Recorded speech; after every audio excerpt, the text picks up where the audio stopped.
Welcome to your astrological forecast for the week of Monday, August 22nd through Sunday, August 28th, 2022. This week we do have the sun moving into Virgo, so it is the beginning of Virgo season. Happy birthday, Virgos, coming up here. And this is an exciting time, or maybe it isn't, because to be honest, this is one of the main transitions between signs that I've noticed to be the hardest for people in general, for everyone collectively. Of course, whether this is difficult for you will depend on your own personal astrology and your transits and everything else. But just as a whole, I've definitely noticed that pattern. It's a hard time, in the northern hemisphere where most people live. This is the end of summer. Technically, all of Virgo is still summer. It's not quite beginning fall yet, but Virgo is all about the end of summer. So that can definitely be a bummer. It's a lot easier in Leo, I would say, where it's fixed fire. You can just keep things going, keep the energy up, keep things upbeat. Let's just have fun. Let's party. Let's play and just be creative or whatever. Let's just keep the party going, so to speak. And then you get to Virgo where it's like we have to kind of shut that down and start, thinking rationally and be pragmatic and orderly and maybe plan things because it is still summer. We can still kind of enjoy ourselves, but we're working on preparing for fall, sort of. So if there's a lot of analogies for nature and the natural cycle and then the natural rhythms here.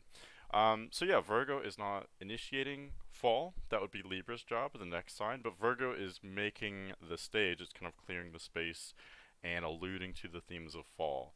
So that is why it's about preparation and being organized and all that. Virgo is it's kind of a nervous energy. That's something I wanted to talk about here because it's you can feel something's kind of coming.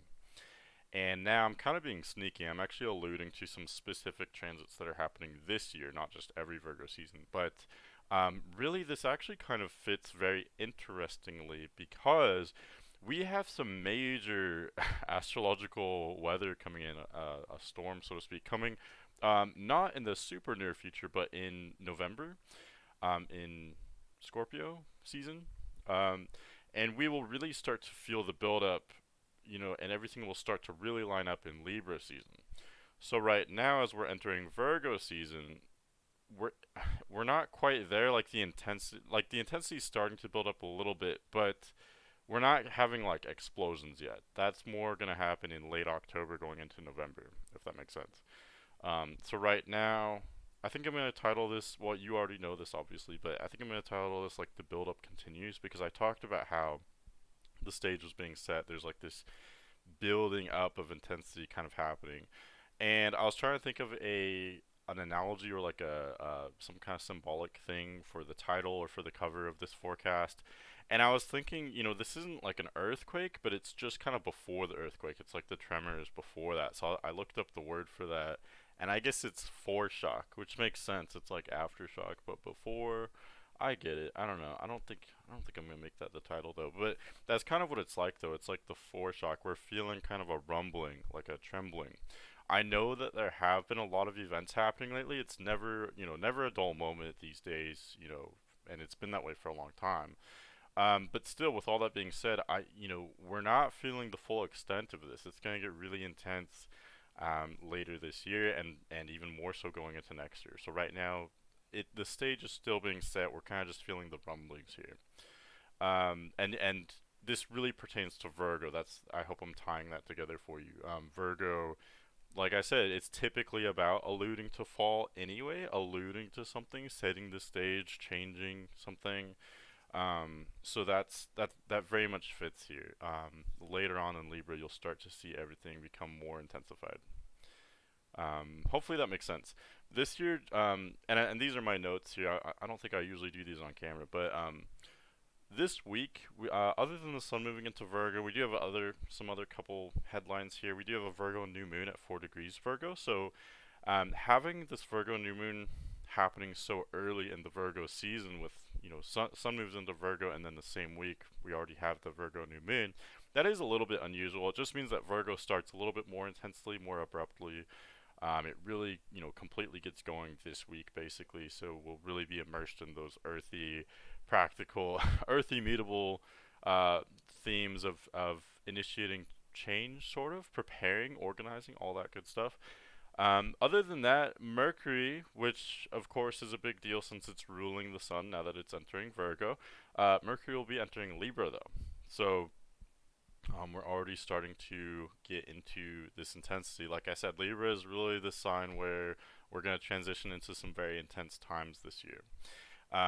Mercury, though, will, like I talked about in the last forecast, it will retrograde soon. So Mercury's in the pre-shadow. That means that all this area that Mercury is covering right now, even the last few degrees of Virgo, it's going to cross back over later when it retrogrades. So in other words, Mercury will be moving into Libra, so we'll be thinking about, partnerships, leaderships, cooperation between two people, diplomacy, all that good stuff.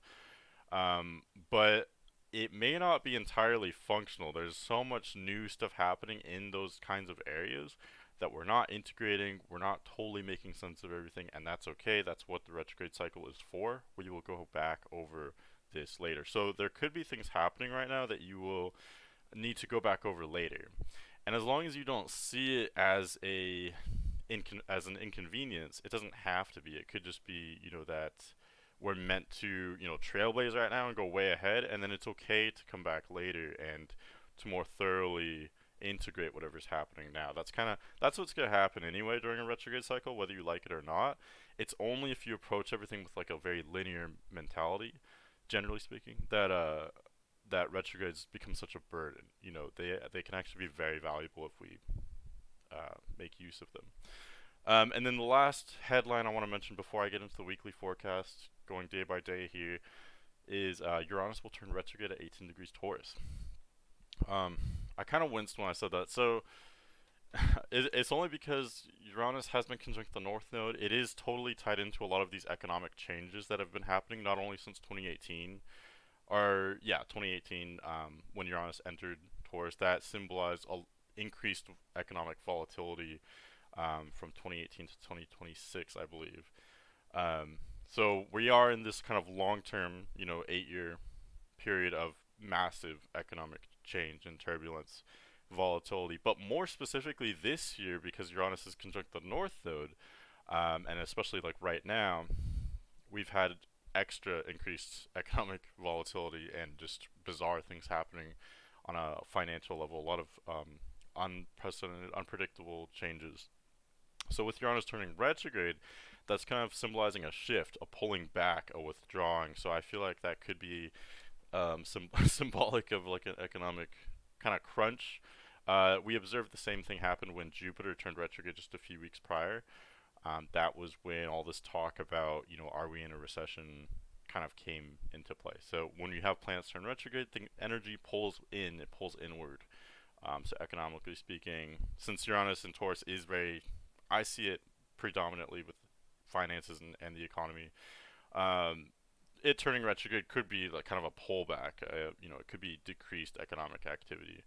Otherwise, it's not just about money. That's like the main thing, but Taurus also has to do with how you support yourself in general, so that can apply to your relationships as well. So there could be a kind of a withdrawing, pulling back.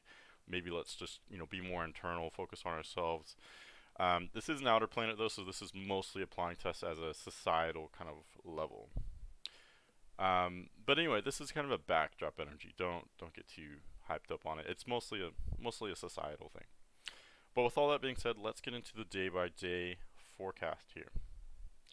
So we start out Monday, August 22nd, and right off the bat, we have the sun moving into Virgo. It's not quite there at noon Eastern Standard Time, but it will move into Virgo in the latter half of the day. So of course, I think I kind of covered that. We're starting Virgo season. Virgo is definitely not the most fun energy for people to embrace, I don't think, because I think it is the sign, probably more than any other, that just deals with reality. So it's very neutral, and that neutrality can be perceived as cold. But it doesn't have to be cold. Virgos just wants to, analyze and observe and use those observations to make predictions, kind of. And that's what you can do here, I guess, with, we're not quite seeing these really intense changes that are kind of just past the horizon at this point. But right now is where we can kind of prepare, so to speak. And I don't think there's anything really specific we need to focus on during this Virgo season, during this next month that the sun will be in Virgo.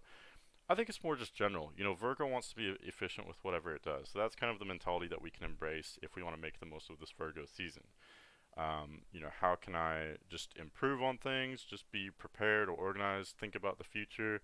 Any of you who know me, I have a lot of this energy myself. So I'm always looking and looking for future problems, or like I'm always carrying a notepad with me and like writing things down because I don't want to rely on my memory. I don't want to forget things.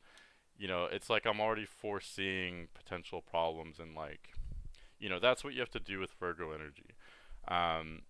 Virgo does kind of see the glass half empty sometimes, but that's kind of what it's about at this part of the season. If you're just seeing the glass half full and you just want to have a good time and party like a sign ruled by a benefic would, then you won't be prepared once, the metaphorical fall comes. Once these intense changes come that typically come with fall, but especially are this year because we've got a very wild eclipse happening in November, among other things. So anyway, Virgo's about planning, preparation. You can do that however you want to. There's many ways to do that. Also on this day, though, we do have Mercury trining Pluto. So Mercury is at, where is it? 26 degrees Virgo, and it's trining Pluto at 26 degrees Capricorn. Honestly, looking at this aspect, I realized Pluto has been kind of, I wouldn't say MIA, but it's been kind of just hanging out in the background. It hasn't been super highlighted since, July-ish, when the sun was in Cancer and it was opposing Pluto. That was kind of a rough time for us. But since then, we haven't had a lot of aspects with Pluto. So Pluto's kind of just in the background, like, constantly changing our political and societal structure, just like it has been since 2008. And then now we get this aspect from Mercury in Virgo. So it's just showing that our mental focus is becoming attuned to this just for the moment. We're becoming more aware of these changes, of the power structure, of the weight of things. And this isn't, this is kind of top down. It can be very heavy. It can be very authoritarian. But it's not all bad necessarily. It's just showing that we're more focused on the structure of our lives, of the hierarchies and the rules and the regulations. A lot of it can be toxic and corrupt, but it's not all. I don't want to demonize it. We need some kind of security and structure to things. Do you know what I mean? So it just shows that we're kind of focusing on that right now, and there could be some kind of like changes implemented in there too. I wouldn't pay too much attention to this. This is a trine, so it's a strong, harmonious aspect. So nothing too concerning or heavy. It is a heavy energy in itself, but because of that trine, it's a more positive. This is the easiest aspect we can kind of deal with. So generally that's all well and good. Again, Pluto is such an outer planet as well. This is more applying to us on a societal level more than anything. What you're really going to feel on Monday is I would mostly look to the sun and the moon. So we'll start out the day with sun still in Leo and moon in Cancer. Moon will be in Cancer all day, and then, like I said, in the last half of the day, the sun will move into Virgo. So we'll start out the first half of the day with sun and moon in domicile. So this is a really easy energy to work with. Um, I think it's a nice balance for starting the week. Sun and Leo is still supporting that initiation, Monday morning. And then with both Sun and Moon in their kind of home signs of Leo and Cancer, respectively, this just shows that it's kind of an easy energy. We're feeling, comfortable. We're feeling in our skin, comfortable in our skin, so to speak. And not only Sun and Moon, but Mercury is in domicile as well. So we are thinking relatively clearly. We can think and communicate relatively clearly. Sun is still in Leo, so our egos are relatively strong. Moon is in Cancer, so we are very sure of ourselves emotionally. We know how we feel. So yeah, this is a really, I think, easy start. Domicile planets, domicile energies are easy. They're easy to understand, easy to embrace. They are what's kind of expected. They're not complicated, sort of, if that makes sense. Um, they're straightforward. So that's kind of the energy we start out the week on. So I think that's a pretty pretty nice, pretty easy start. Even once the sun enters Virgo halfway through the day, I definitely still like this. I mean, the moon is wrapping up, it's closing its lunar cycle. It is already past the sextile that it made to the sun, so we're coming off of that kind of harmonious aspect that the moon made back when it was in Gemini. Um, but once the sun enters Virgo, it will sextile the moon by sign. It's not exact by aspect, but sun in Virgo, moon in Cancer, these energies sextile one another. They are harmonious together. Virgo and Cancer actually work very well together. They complement each other. So this is kind of it's a more chill, relaxed end of the day on Monday. Both Virgo and Cancer are kind of conservative. They like to, be more careful. Let's stick to what we already know, type of thing. Let's not take any risks at all. These signs want things to be mellow and more kind of controlled, so to speak. So it is kind of a upbeat, energetic start to the day with a more mellow conclusion, I guess. Tuesday, August 23rd. Uh, Moon is still in Cancer, and I'm sorry, I didn't scroll down here. Moon is still in Cancer, Sun is still at the first degree of Virgo. And by now we're beginning to have this sort of well, it's beginning to become a dark moon. The moon at this point has very little light left. Will be very barely visible at all throughout the day. So this can be literally darker as the moon loses its light. Things can become darker and kind of more intense, but and hear me out on this, but on the other side of things, things can become more relaxed too, because it's like the opposite of a full moon is what we're going into. So, if you think of full moon as like crazy and wound up and super energetic, everything's illuminated. Now is the opposite. Moon has almost no light at this point. So it's winding down. The energy's not there. The energy's more on the non-physical or, cerebral or imaginative, spiritual level. It's not really, there aren't a lot of there isn't as much action happening right now as there would be in pretty much any other part of the lunar cycle. Right now it's more about endings and reflecting, integrating, thinking, and all that. Moon is strong. It's in Cancer still. It's in her she's in her home sign, so to speak. So we're still feeling pretty sure of ourselves emotionally. We know how we feel, which is always really good. There's not so much ambiguity there as there may be when the moon is in other signs. But still, it's more on a kind of non-physical level, if that makes sense. Tuesday, Sun is in Virgo at this point. Mercury's in Virgo. Moon is in Cancer. So I would say these are more kind of yin energies. These are more, I don't want to say submissive, but people would say that characterize them as like feminine. Yin is more subtle. It's more quiet. It's more composed. It's more about planning. It's more like nighttime. It's less active. It's more about resting, if that makes sense. Virgo is a very productive sign. A lot of the energy is in Virgo, but it's still sort of about resting. It's about kind of integrating. Let's bring things in. Let's prepare. It's not the active phase yet, if that makes sense. So like Virgo is the breath in before Libra is the exhale, if that makes sense. So that's kind of the focus now, as far as the inner planets are going. Venus is in Leo and Mars is in Gemini, so those kind of do bring some, a little bit of fun, youthful energy, especially concerning our pleasures, our desires. We are still wanting to be a little bit more upbeat in those areas. But with the Sun, Moon, and Mercury, these are more kind of in quiet, chill, relaxed signs. And I know Virgo can be neurotic, but it's still more internal, if that makes sense. It's more like introverted, so to speak. So that's kind of the energy of Tuesday. Hopefully that makes sense for you. I don't know. Okay, and then going forward to Wednesday, August 24th. So Moon does enter Leo today. This is really when we'll start to feel the dark moon even more so. Again, the moon's energy is more MIA. It's more in the subconscious. So we might be more in our heads today. Moon is in Leo, which is typically an active energy, but it's in the shadow of the Virgo sun. Moon is so close to the sun you can't see it at all. Same with Venus, for that matter. So So again, that's why it's called a dark moon.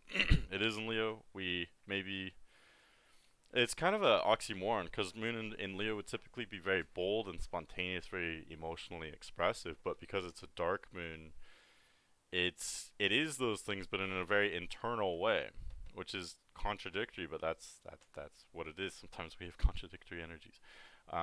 So we're more kind of in our heads. We're more dreaming right now. We're more contemplating. This is the build up before the new moon. Once the new moon happens, that's where something clicks and something is kind of born. But I'm getting ahead of myself here. We're just before that stage, so we're kind of just we're more in our heads, if that makes sense. Let's see what else here. And then we do have Uranus turning retrograde today at 18 degrees. It's still definitely within orb of that conjunction to the North Node. It's only 1 degree ahead at this point. So that's where I say this is, the North Node is like, people call the nodes like the nodes of fate or whatever. When planets get right next to the nodes, they change fate, they change karma. So I think what that kind of means is, there can be synchronicities or there can be events that change the course of things, like significant kind of plot twists, energy, so to speak. And because Uranus is such an unpredictable energy, such an energy that I don't know, can catapult us into earthquakes, sudden changes, unpredictable events, and especially when you consider like demographics of like large populations of people. People can just suddenly change their behavior or change their perception. You can experience like downloads of information, or especially if this aspects your chart at all, if you have planets right around, I'd say 16 to 20 degrees of the fixed signs, so Taurus, Leo, Scorpio, or Aquarius. You may definitely have some kind of revelation or big change in how you're seeing things, a change in your understanding. The change won't be from your immediate environment. It could be, but I would more expect it to be in you, in your mentality. That's what's going to just dramatically change for no apparent reason. That's why with Uranus, you can expect the unexpected. But with it turning retrograde, like I said, this to me shows a pullback. Whatever these economic changes have been occurring, and just changes in general that have been occurring since Uranus has been over these couple degrees here, we're gonna have to change and go back and look back at what happened before. So there may be some kind of like pullback in economic activity, decreased economic activity, if that makes sense. And then Wednesday we also have Venus trining Chiron. So Venus at 15 degrees Leo, trining Chiron at 15 degrees Aries. I do really like this. With Chiron and Aries, we have been so sensitive since 2018. This is when there's been a lot of protests. There's been a lot of, this has been the time of everyone being offended. That's Chiron and Aries for sure. And that I think is just a lot of stuff coming to the surface. Aries is so transparent; it just throws everything out there. It throws itself out there. Excuse me. And when you have Chiron there, Chiron is dredging up all this past stuff. I almost said BS. I don't want to say it in such a judging way. But you know what I mean. Like when it brings up all this like trauma and emotions and history and stuff. All that in Aries is very transparent. I think that's why everyone's so sensitive, because all their kind of baggage, so to speak, is at the surface. It needs to be dealt with like immediately, and we want to be understood, and we're so focused maybe on our own wounds and trauma that we come across a little bit too strong, and then that can, I mean, it can create understanding, but it's also created a lot of confusion, I think, since 2018. But the reason why I'm saying all that is because, on Wednesday, the 24th, we have Venus trining Chiron. I do really like this because Venus in Leo is a similar energy, but it's much more stable. Venus typically, keeps things more stable. It's a feminine energy. The feminine energies are typically more stable. I know that sounds weird, but they kind of are. And being in Leo, which is a fixed fire sign, Venus in Leo is bringing some harmony, bringing some stability to this. Venus in Leo is also very expressive, wanting to express ourselves. That's where the desire is, desiring to be more outgoing and transparent, but in a consistent, kind of stable way.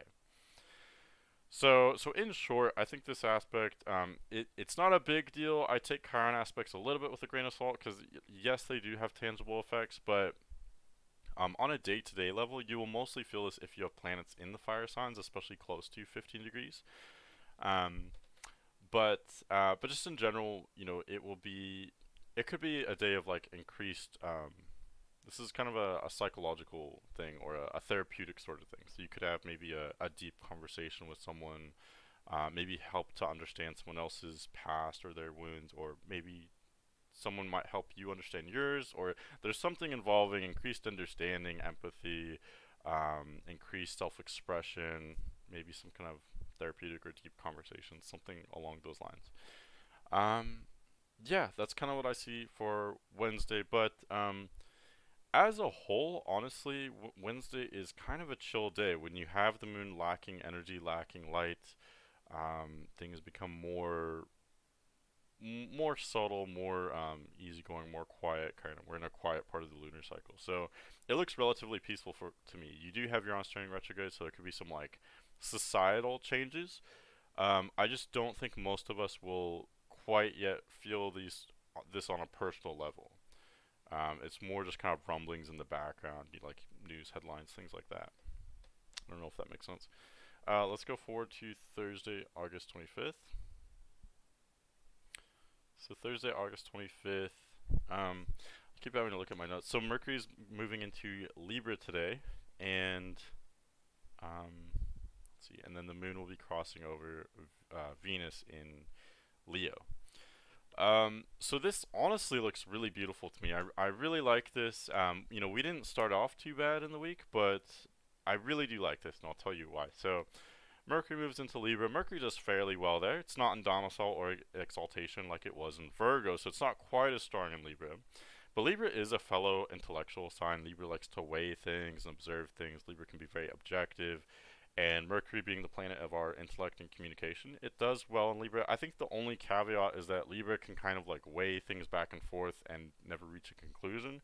And Mercury being the, representing the intellect, it likes to be more decisive and, efficient, I guess.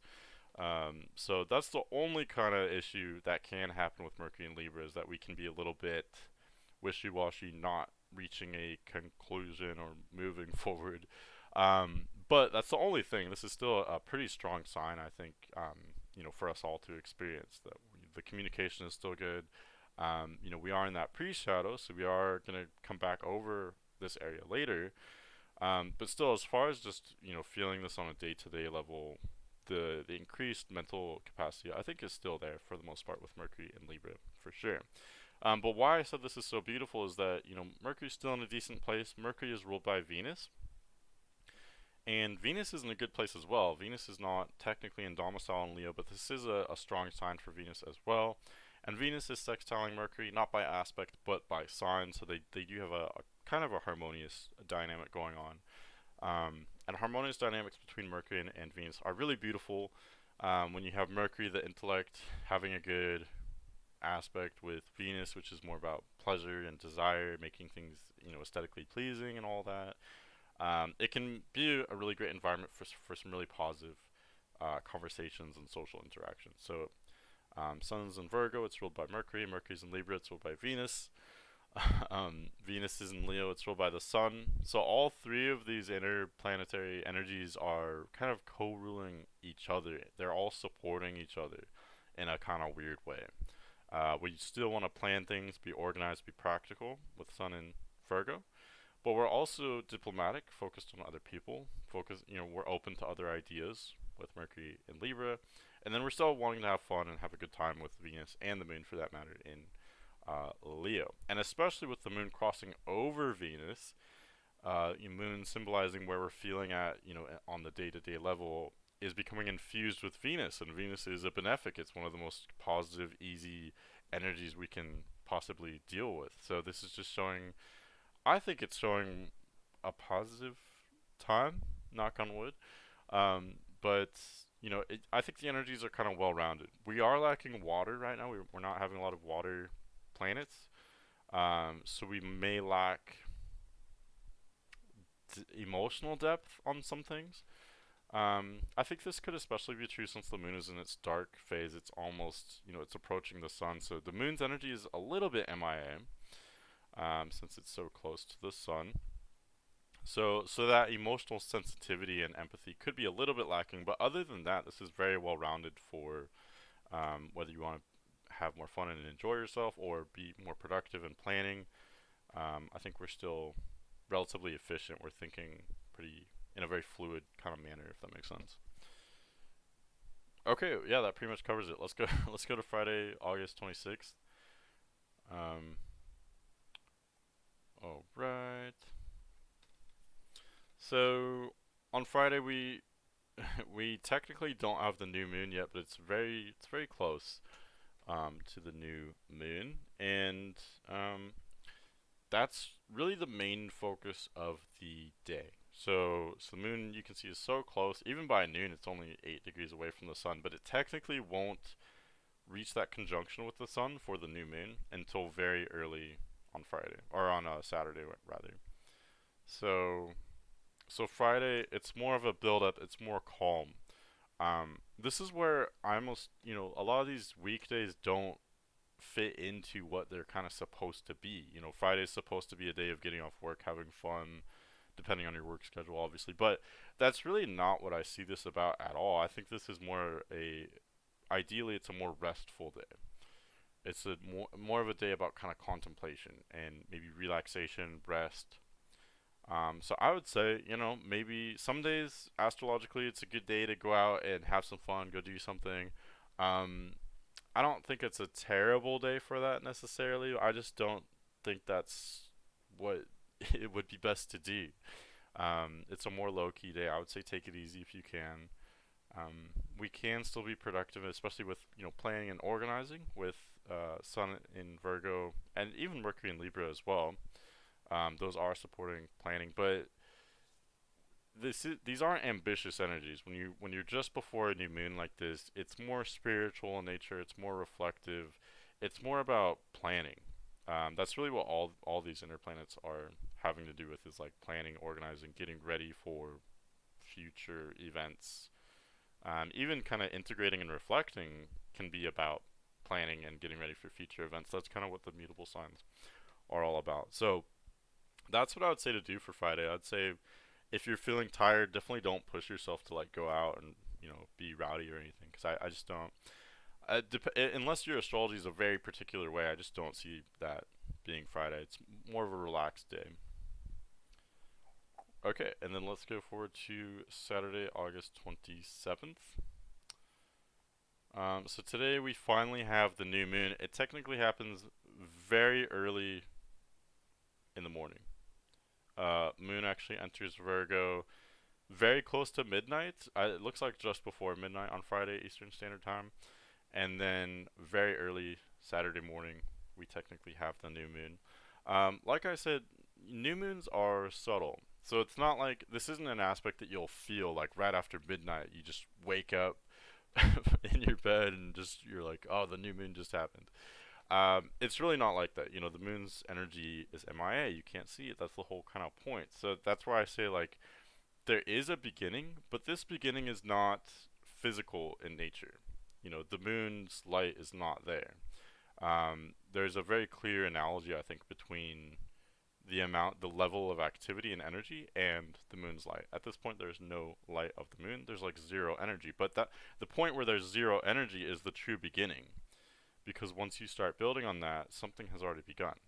It's just that it's begun, the true beginning in this point is in your mind, it's in the subconscious, it's in the ether. That's where everything starts. I'm getting so deep right now, but it's true. So, especially a new moon in Virgo, this is all about kind of planning something, thinking about something.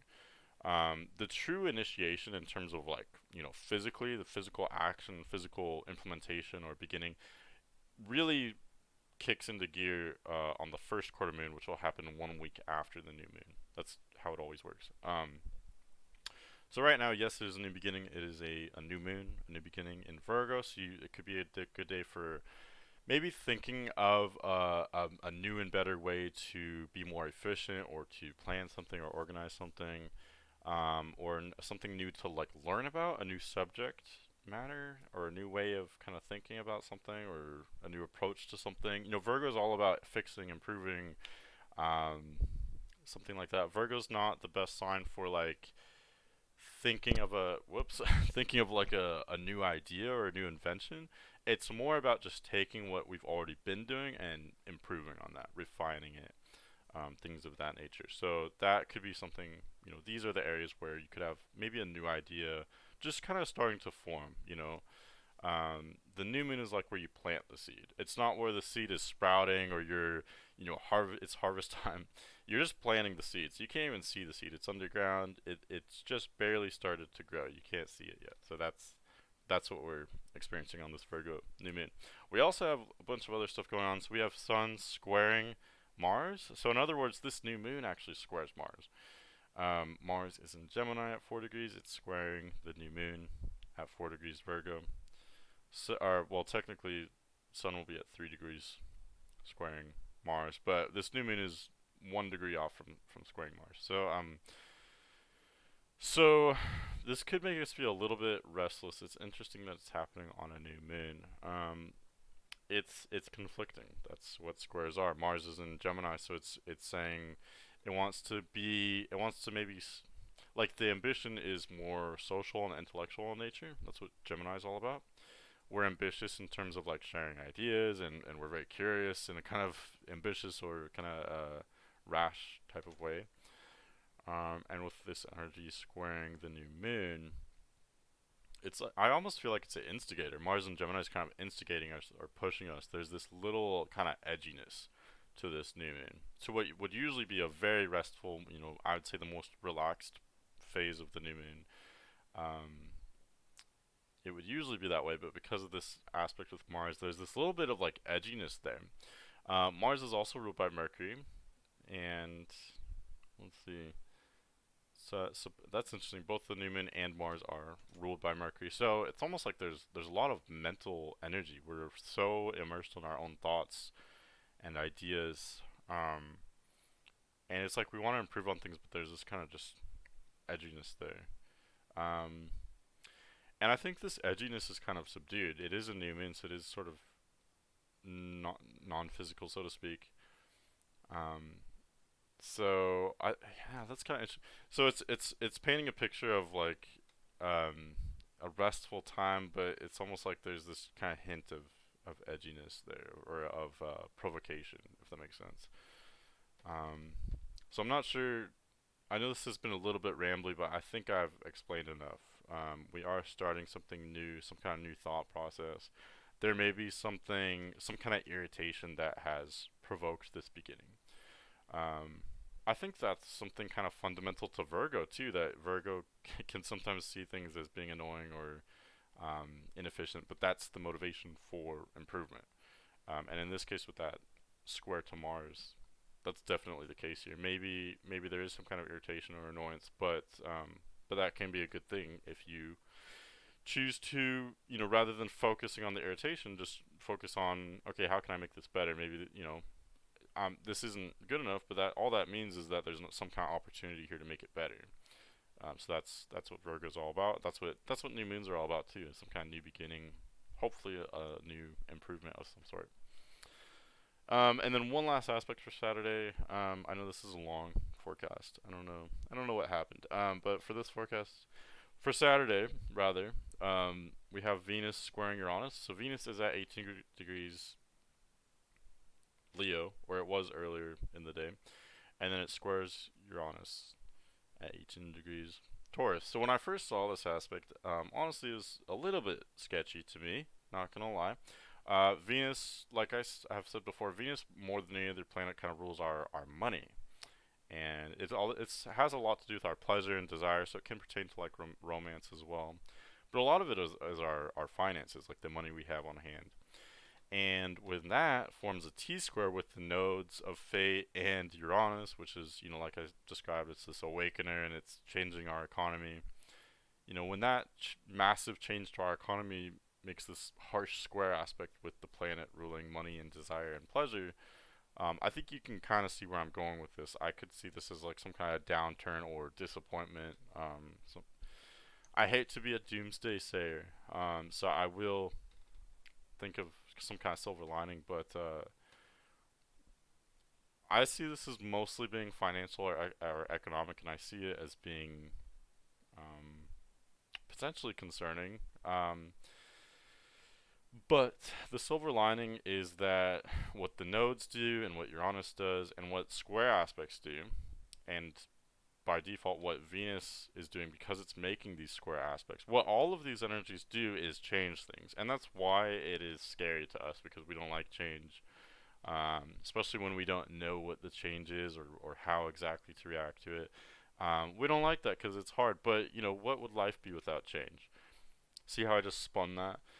so, so, so yes, it is about change, and like I've said before too, all these changes are happening in themes having to do with the fixed signs, Taurus and Scorpio, and then now Leo, since that's where Venus is, and Venus is becoming involved in this, kind of entangled in these new changes. So all these fixed signs have to do with things that we like to keep stable. Our relationships, our finances, how we support ourselves. We need that to stay somewhat stable to survive in this world. So of course it can be disenfranchising or scary, ominous, nerve-wracking for these things to suddenly change in an unpredictable, uncontrollable way. But that is what I see happening. I wouldn't want to sugarcoat it. But as long as we are open to change and have diversified our assets, so to speak, I don't just mean with stocks or money. I just mean in general. That's what mutable energy is all about. The sun is in Virgo. Virgo is a mutable sign. Mutable signs naturally do this. Virgo naturally does this. Don't put all your eggs in one basket, as they say. You want to, be a little bit diversified. It's kind of like with money or relationships. Having multiple incomes would be a great idea if you can, or even multiple relationships. It's good to kind of branch out. Of course, some of us are introverted. That's totally, totally fine. I totally get that. But if you can just whatever you're relying on in your life, have that diversified. I think that would fit with what Virgo's about. It would fit with what these energies pointing to dramatic change. That would fit with all of that. I think so. Hopefully that helps. Let's move on to Sunday though, because this forecast is already too long. And when I say too long, I don't mind it being too long. I don't know if it would hold everybody's attention. You know what I mean? I like to keep these things quick if I can. Sunday, August 28th. So moon is it's a new moon at this point. It has little to no light. It's a little baby moon. We're working on it. It's a little sliver of light, if anything. It is in Virgo still, so we have that increased, new focus. It's still newly Virgo season. Still the first week of Virgo, and then now with this new moon in Virgo, it's everything's about Virgo. We're thinking about Virgo stuff. So at this point, you already know uh, what that's all about. Planning, organizing, being practical, learning something, maybe teaching something. Virgo loves information because information helps you to prepare. It's really all about preparation and organizing. Virgo wants to learn everything. I was almost gonna say everything about everything, but it's not Gemini we're talking about. Virgo's more focused. It's more decisive because there's only so much time before fall starts, and like I talked about at the beginning of this forecast, Virgo's a nervous energy. It is. So there can be this nervousness. There doesn't have to be. I'm not saying that you need to be nervous by any means. I'm just saying that I think that's characteristic of this phase. Of feeling that there's a change. Ahead. There's a storm coming, so to speak. So it's that kind of air. It's preparing for what is to come. Sunday we do have Venus opposing Saturn. So, yep, yeah, this is another one that it's a little bit wary because at this point, now we have a grand fixed cross is what it would be called. I can use my arrow to kind of point. So Venus is up here, um, opposing Saturn. This is the main aspect we're talking about for Sunday. But Venus and Saturn are also squaring the nodes in Scorpio and Taurus, and Uranus and Taurus. Um, so in all the fixed signs, there's a planet or a node between 16 to 20 degrees. South node Saturn, North Node in Uranus, and then Venus. So what this means is a complete change. It's a crossroads, just like it looks like a crossroads. That's what it is. Um, Especially for you fixed signs, and I would apply an orb. Especially since this is around the middle of the signs, sort of. I would say really if you have a planet pretty much in any degree of any fixed sign, whatever planets you have in fixed signs, um, that's where there's going to be some kind of crossroads, some kind of decision you may have to make, some sort of life change. If you're a person with a lot of fixed signs, this is going to be really big for you. It may be like usually it's like a relationship or a job, right? Those are like the main things, or maybe like where you live. So like deciding on, do you want to move? Do you want to start a relationship or end a relationship? Do you want to start a job or end a job? Those things may definitely come into play for you fixed signs out there. And for all of us, most of us have some kind of planet in a fixed sign. So you can look to what that planet represents, and then that's where there's going to be this change or crossroads for you. And for all of us, just in general, Scorpio and Taurus, like I've said, have to do with how we support ourselves, our investments, our relationships. Leo and Aquarius more have to do with our pride, our self-expression, our identity. So in all of these kind of pillars of life, which apply to kind of almost everything, it applies to a lot of our life. There's this friction, but again, the friction, the angst, is just a sign that there needs to be change. That's all it is. That's what square aspects do. That's what oppositions kind of do too. Um, it's a it's a it's edgy, but it's edgy because there needs to be change. It's not a time to rest necessarily. So that's why this week is so weird. Like Friday looked more like a Sunday. Friday was all restful and maybe more relaxing, and then Sunday is all edgy and angsty. I think we'll be more wound up on Sunday, especially you fixed signs, because it's go time. You got to change something in your life. But for everyone else too, we can all feel um, this edginess. I do think there could be kind of economic implications too, because Venus, like I said, has to do with our personal kind of money, our funds, our desire, our pleasure, our relationships, how we support ourselves. And it's opposing Saturn in Aquarius, which has to do with society and the structure of our lives and the hierarchies. So, so it's this kind of clash between, what do I want as an individual, what's pleasurable, desirable for me in this immediate moment, versus the group I belong to, or the future, the expanded um, picture, I guess, the long term, the big picture, the holistic picture. That's all that Aquarius is about, and that's what Saturn is about too, really. So these things are clashing. That's why it's a crossroads. It's because there may be some kind of option that present or multiple options that present themselves to you. Of you could honor Venus and Leo and just do something for yourself, maybe something that you want to do, or you can do something that would honor Saturn and Aquarius that would be more about, maybe it's not what you want right now, but it would be better later on. Um, it could be rewarding in the future, or maybe it's the right thing to do for your, I don't know if you have any like group affiliations, like extended family or your community or something like that. Something like that, some kind of expanded version. It's not just you in the moment, it's future, big picture, etc. Um, could be some kind of struggle like that. And then, like I said, this is all clashing with these economic changes. And when I say economic changes, on a more like abstract astrological level, the Taurus Scorpio axis and the nodes and Uranus there, it's just showing that there's a change in how we support ourselves as a society. So I think it's kind of a shorthand to just talk about the economy and money, but really it has to do with as a globe, as a humanity, how do we support ourselves? What do we value? That's where all this is dramatically changing, and this aspect brings it out even more so. Really for the whole weekend, but especially Sunday.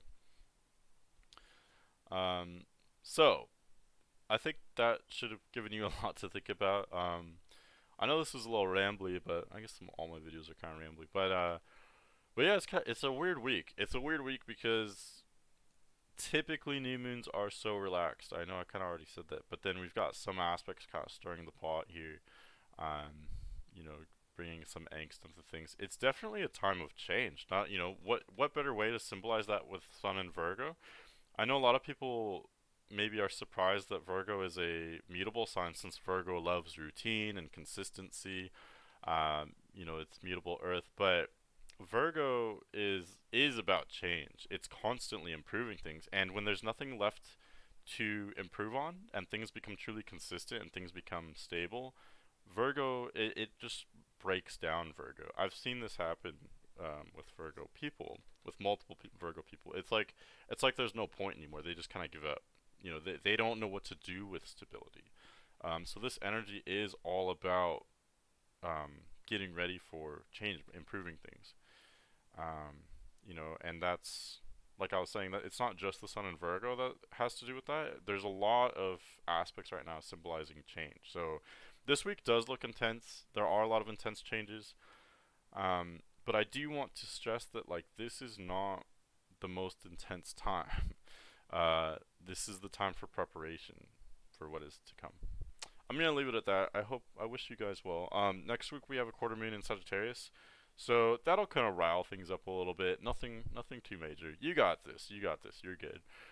But yeah, I look forward to seeing you later. I don't even know what that means. I can't see you. Anyway, thanks for watching. I'll see you later.